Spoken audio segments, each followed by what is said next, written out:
Shalom jemaat yang dikasihi Tuhan. Kembali kita akan melihat satu bagian firman Tuhan di dalam Kisah Para Rasul pasal 2 ayat yang 47 berbunyi demikian. Sambil mereka memuji Allah dan mereka disukai semua orang, tiap-tiap hari Tuhan menambah jumlah mereka dengan orang yang diselamatkan. Melalui pembacaan kitab Kisah Para Rasul, kita dapat mengerti bagaimana gereja mula-mula dilahirkan oleh Roh Kudus, bertumbuh dan berkembang menarik, menjadi suatu komunitas yang atraktif. Dalam Kisah Rasul 2:47 dituliskan di sana, tiap-tiap hari Tuhan menambahkan jumlah mereka dengan orang yang diselamatkan.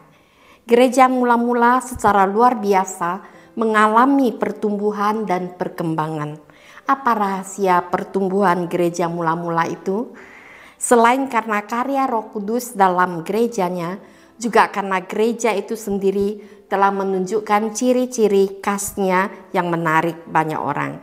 Artinya, potensi-potensi yang ada pada anggota jemaat itu benar-benar diberdayakan. Adapun ciri khas dari gereja mula-mula sehingga menjadi sebuah komunitas yang berkembang menarik ialah gereja mula-mula adalah gereja yang suka memuji Tuhan. Ibadah Kristiani memang berbeda dengan orang-orang yang beragama lain.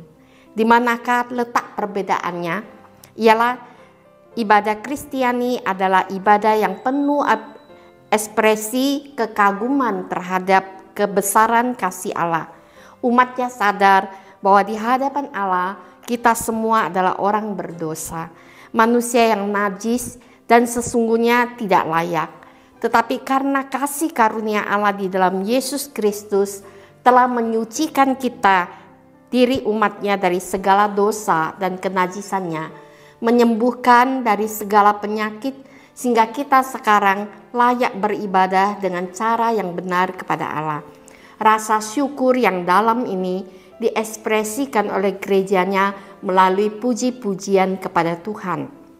Mereka semakin keras mengancam rasul-rasul itu, tetapi akhirnya melepaskan mereka juga, sebab sidang tidak melihat jalan untuk menghukum mereka, karena takut akan orang banyak yang memuliakan nama berhubung dengan apa yang telah terjadi.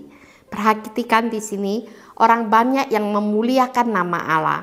Orang banyak yang memuji-muji Allah, orang banyak yang bersorak-sorai bagi Allah.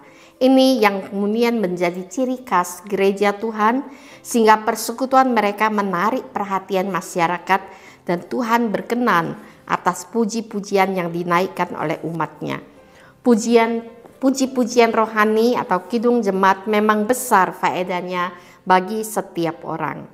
James Rowling Senior berkata, bahwa lagu-lagu rohani itu punya nilai tambah yang luar biasa, yaitu pertama kita dapat mengungkapkan isi hati kita kepada Tuhan melalui puji-pujian. Kita dapat menceritakan iman kita kepada orang lain melalui puji-pujian. Kita dapat belajar mengenai doktrin Kristen juga melalui puji-pujian. Kita dapat dikuatkan dan dihiburkan ketika sedang menghadapi ujian dan pencobaan dengan puji-pujian. Kita dapat dipersatukan dalam persekutuan lewat puji-pujian. Meskipun dari bahasa dan bangsa yang berbeda, puji-pujian mengikat tali persaudaraan kita dalam Tuhan. Inilah kekuatan dari puji-pujian rohani.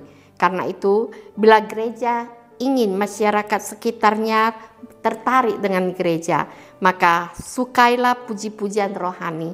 Jadikan gereja kita gereja yang memuji Tuhan. Amin. Kita berdoa. Bapa, terima kasih Engkau telah menebus kami sehingga senantiasa Engkau memberikan nyanyian baru dalam hati kami yang kami mau ungkapkan dengan rasa syukur dan puji-pujian hormat kepada kemuliaan-Mu. Dalam nama Tuhan Yesus kami mengucap syukur dan berdoa. Amin.